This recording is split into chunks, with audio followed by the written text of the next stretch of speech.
Good evening. We looked last Sunday at the story of the two disciples as they travelled on the road to Emmaus, back from Jerusalem, back home.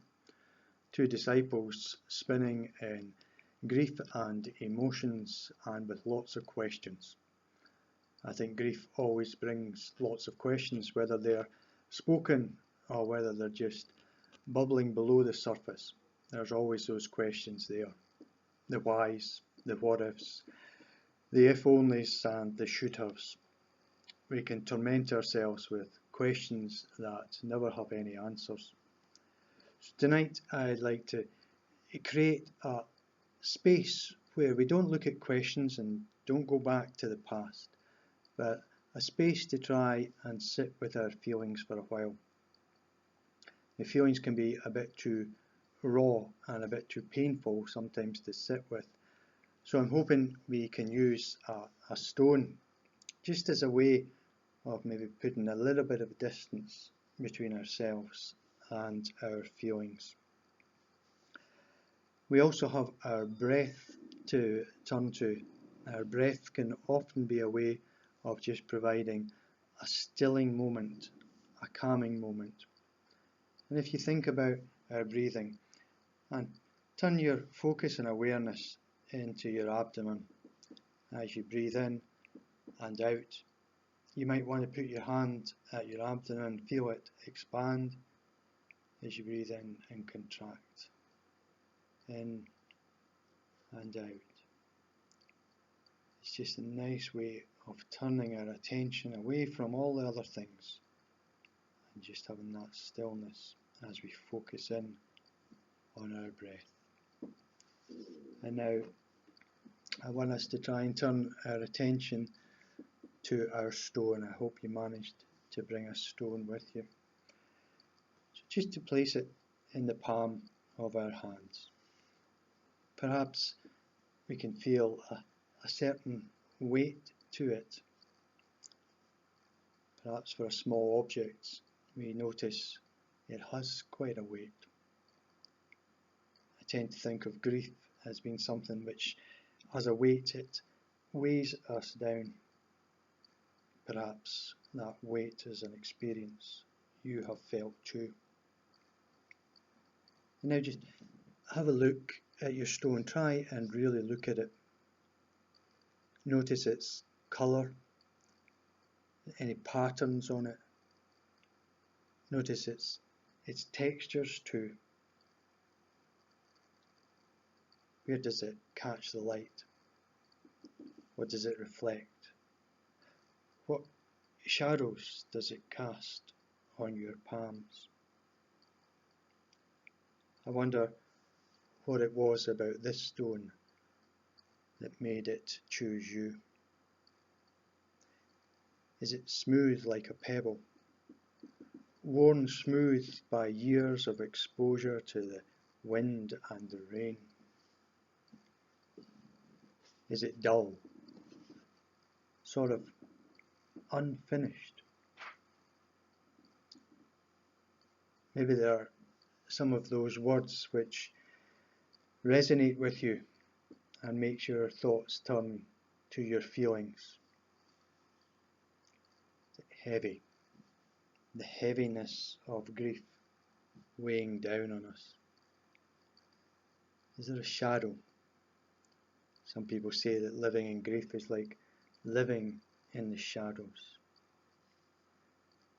Is it worn down by the years of being out in the weather? Are we worn down in the feelings of grief and pain? Is it exposed? That's a word that I think sometimes resonates with us in grief. Grief can make us feel vulnerable and exposed to our emotions, exposed to the world. Is it unfinished? I think grief always feels like it's unfinished. There's still more work to be done. What is it about this stone that made it choose you. All stones will eventually be worn smooth, but even the toughest of stones can break again. The stone has a break here and here. It exposes its ragged edges and its chips. You may want to spend a while just feeling the stone. Any jagged edges? What jagged edges do we feel in life? Any bits that are broken off? Sometimes that reminds us of the bits that are missing, the bits that should be there to make it whole, but are no longer there. Maybe you have chosen a smooth stone, and don't we all long for a sense of smoothness? No broken bits, no jagged edges. If your stone is smooth, how would you describe its exterior and texture? Maybe something about that smoothness feels impenetrable. Nothing is going to get through it. Sometimes we feel we have to have a hard shell to make sure nothing gets through to us. Smooth or dull, broken or not, all stones have that sense of heaviness in them.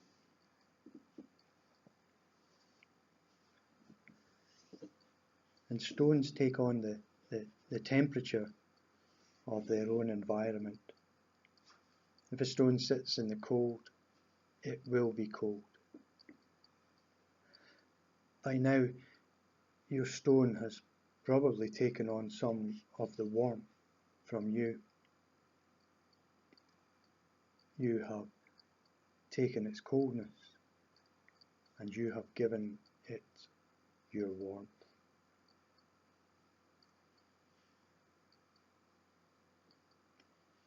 As you hold your stone, let's return to our breath again. Just focus on your breathing. Don't try and change it in any way.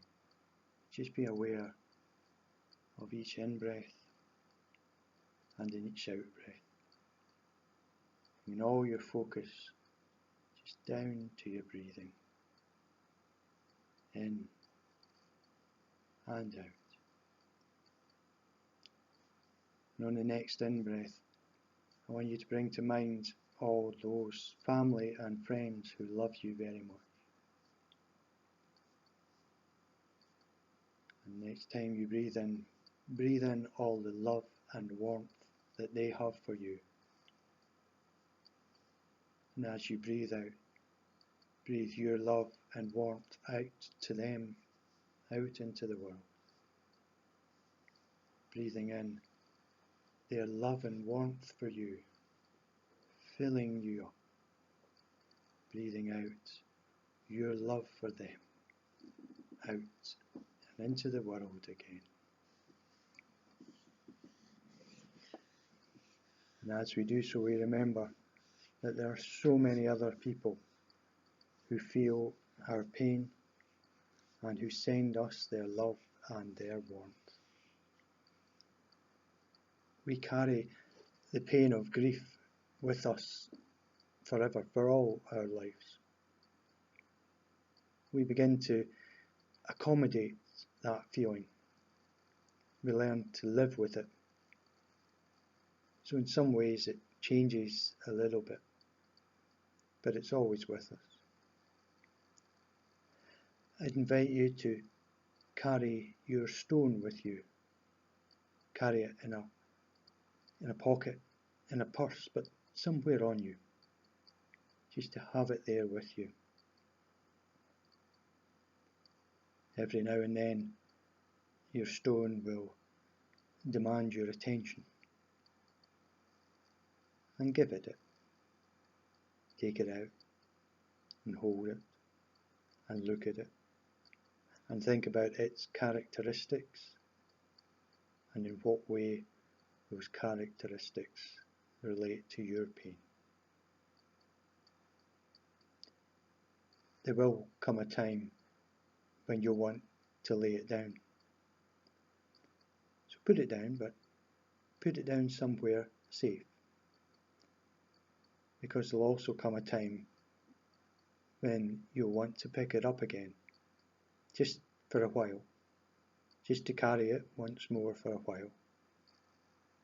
Some event, some memory, something that will just draw you back to your stone. When Jesus heard that his friend Lazarus had died, he was deeply disturbed and he wept.